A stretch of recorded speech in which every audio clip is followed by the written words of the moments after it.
Hello everyone, welcome to our course Introduction to Basics in Veterinary Diagnostic Imaging. I am Dr. Dayamondi Matthew, Assistant Professor in the Department of Veterinary Surgery and Radiology, Faculty of Veterinary and Animal Sciences, Institute of Agricultural Sciences, Banaras Hindu University. In today's session, we will be learning about the radiographic faults, their causes and preventions. The common radiographic faults. Radiographs are taken for the purpose of diagnosis, and for this reason, the radiograph should have an adequate quality.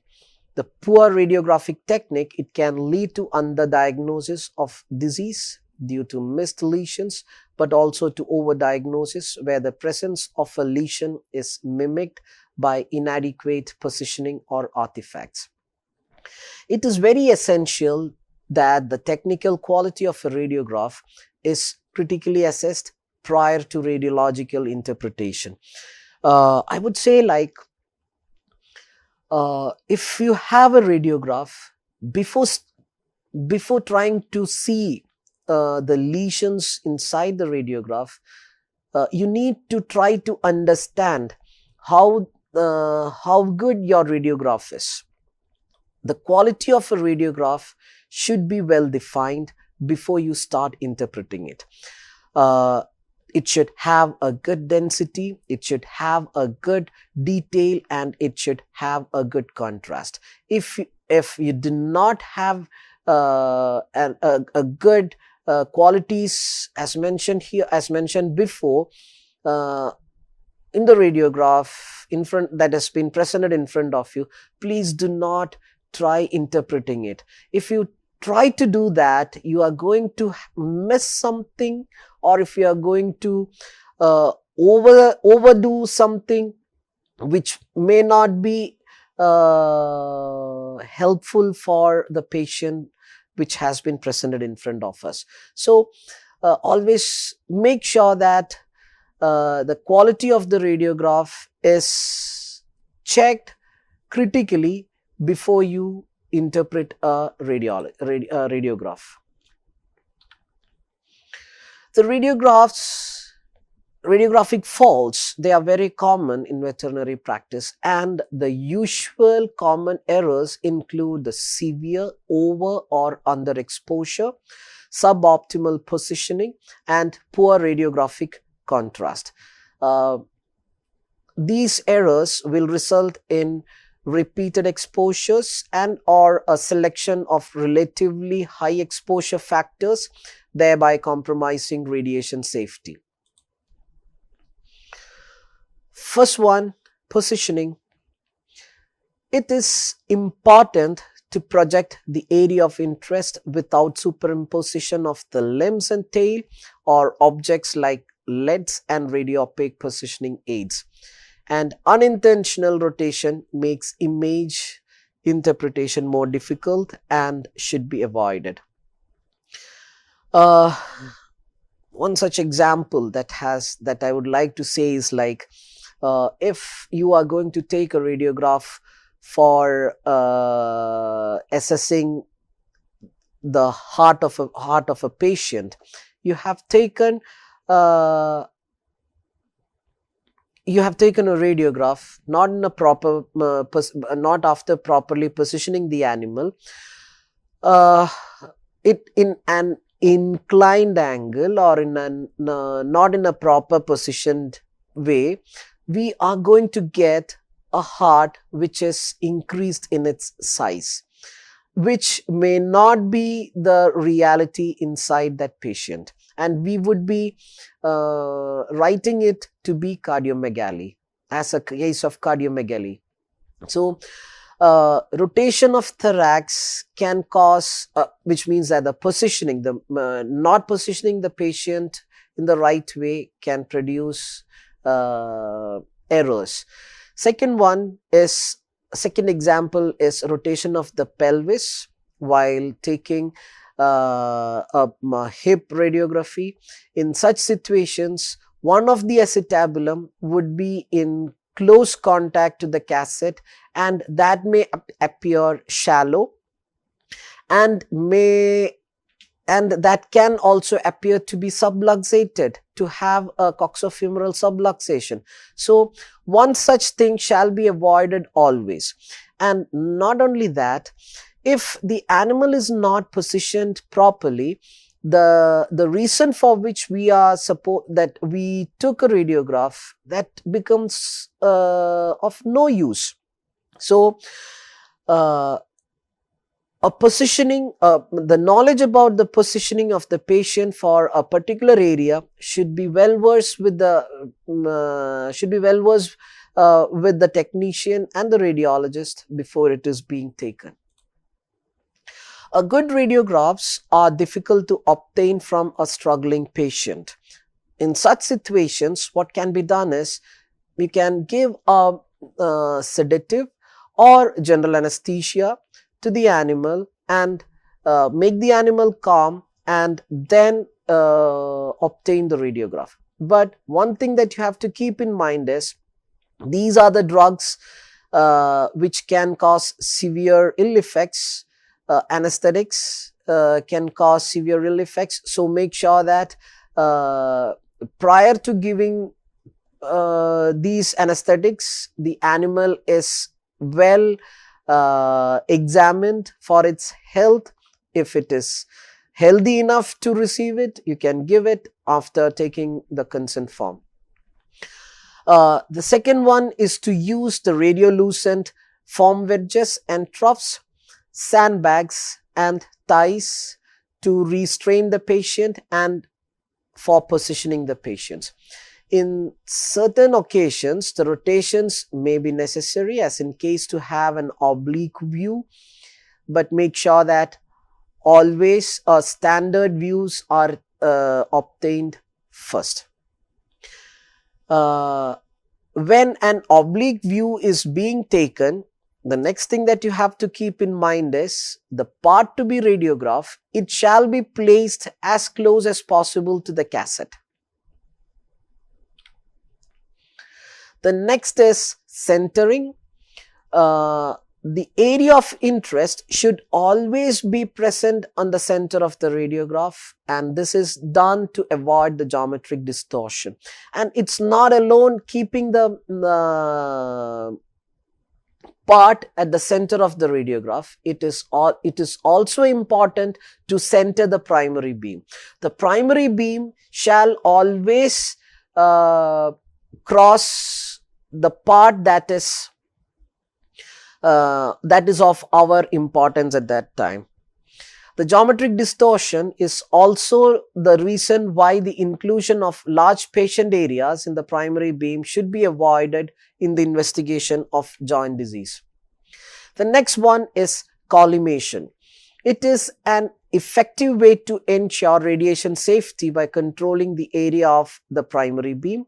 Therefore, an unexposed rim should be present on all four sides of the film. This is very important to be kept in mind. I am going to restrict the beam inside the cassette. I am not going to have anything outside the cassette. The X-ray beams shall be confined within the cassette. I shall always have a black rim or an unexposed rim on the cassette when I'm projecting something. The human extremities, even if it is covered by lead gloves, are never acceptable in the primary beam. This is a misconception by a lot of people working in the radiological section. The people, the technicians or the honors, they wear the lead gloves, they wear the lead goggles, and they hold the animal or they restrain the animal, and they place their portion of their body that is covered under the lead gloves or the protective equipment underneath the primary beam, which is not at all acceptable. In previous class, when we were talking about the radiation equipment, the safety equipment, we were talking about the aprons, the lead aprons. It has just got 0.5 mm of lead covering in it, and these lead aprons are just meant for protecting the personals from the scattered radiation and not from the primary radiations, primary beams. So it is unacceptable to have the human extremities within the primary beam limit.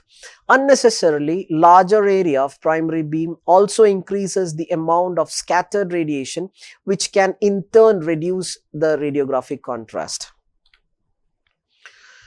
Next is control of movement and time of exposure. If the animal is aggressive, is not cooperative, always think of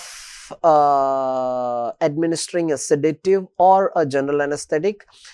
Put it under general anesthesia or sedation, and then you try to take it, one thing. Or if you have ties, tie it down and then you take the radiograph.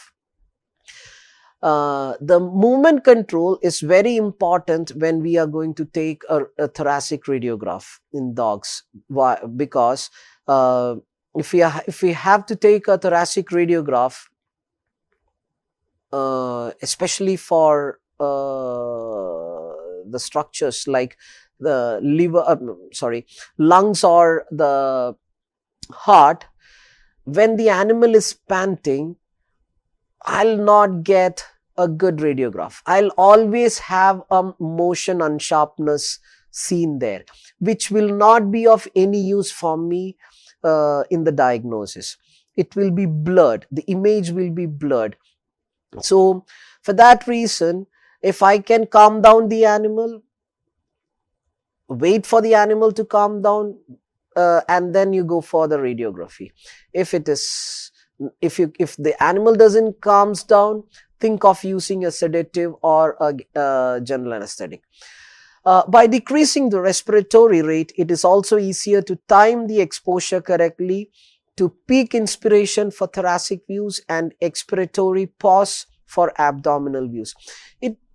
If you have to take a radiograph of thorax, make sure that it is being taken while the animal is in its complete inspiratory phase.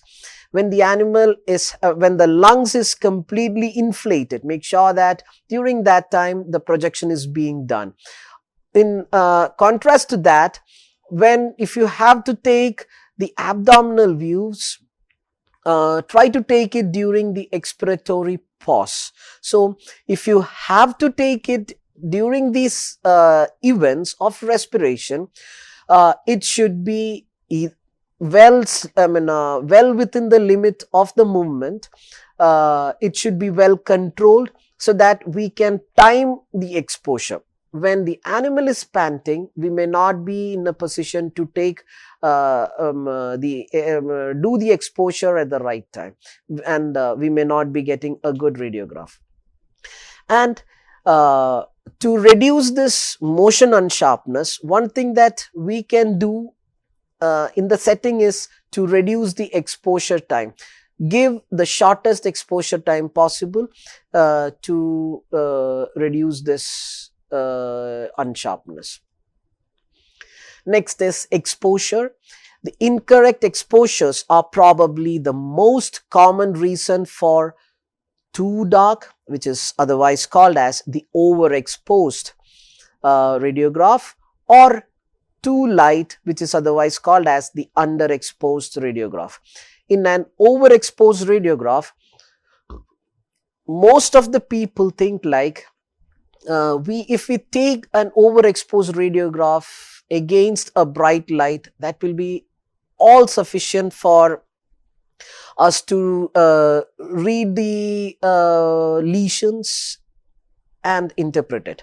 But the subtle lesions in such dark radiographs will be missed, and even when we are viewing it under the against a strong light. So an overexposed radiograph shall never be tried for a radiographic interpretation. A radiograph should be exposed so that all the structures in the region of interest can be visualized easily. In a single radiograph itself, make sure that all the structures of our importance is being taken. When we talk like that, a radiograph that is adequately exposed for soft tissue structures is often underexposed for bony detail. One such problem arises. It is because the exposure factors that are required to have a good soft tissue structures and a good bony details on a radiograph are different. So we will have to and if I suspect for both bony disease as well as a musculoskeletal disease on a same patient on the same area, I'll have to think of having two different exposures for two different areas. Of course, that can give us a good idea about the soft tissues as well as a good idea about the bony tissues. While we say all these things, it is all with respect to the conventional radiography. One such problem does not exist in digital radiography, where we can have the same image adjusted for whatever exposure that we require for that particular structure. If it is for the bone, I can adjust it according to that to certain limits. And if I want the same image used for examining the musculoskeletal system, that can also muscular system, I can utilize there as well. Next is poor radiographic contrast. The contrast is the ability to identify between those structures which are closely associated or which are in contact with each other, which are lying near to each other. When there is a poor radiographic contrast, it produces a flat image with little difference between the radiopaque and radiolucent structures of a patient. The radiographic contrast is influenced by several factors, and the most important factors, the causes that include a poor development, film fogging, and incorrect selection of exposure factors. Underdevelopment. Most common cause of poor contrast is underdevelopment, and the underdevelopment produces radiographs that are too light overall. I'm going to get a too light radiograph. No darkness would be there in an underdeveloped radiograph. It is recognized by examining the exposed background outside the area of the patient's body. In a well-exposed and well-developed film, that particular area should be black, and when the film is held against that light. So this is the way how we are going to see the contrast. And this fault is commonly seen with conventional film processing and is usually caused by exhausted developer chemicals or by temperature of the solution being too low. And this can be corrected by checking the chemicals or topping up the processing chemicals. Next is film fogging. This is an undesired darkening of film that occurs when the X-ray film is inadvertently exposed to light or X-rays. And one of the reasons for film fogging is scattered radiation. The scattered photons leave the patient or objects in a random direction. They can reach nearby personnel, causing a radiation safety concern, or reach the X-ray film in the cassette, which causing a fogging effect. And this affects all the regions of the film in an indiscriminate manner, and scattered radiation decreases the contrast. This can be reduced by use of the grids and shall be used when the part radiographed is more than 10 centimeter thickness.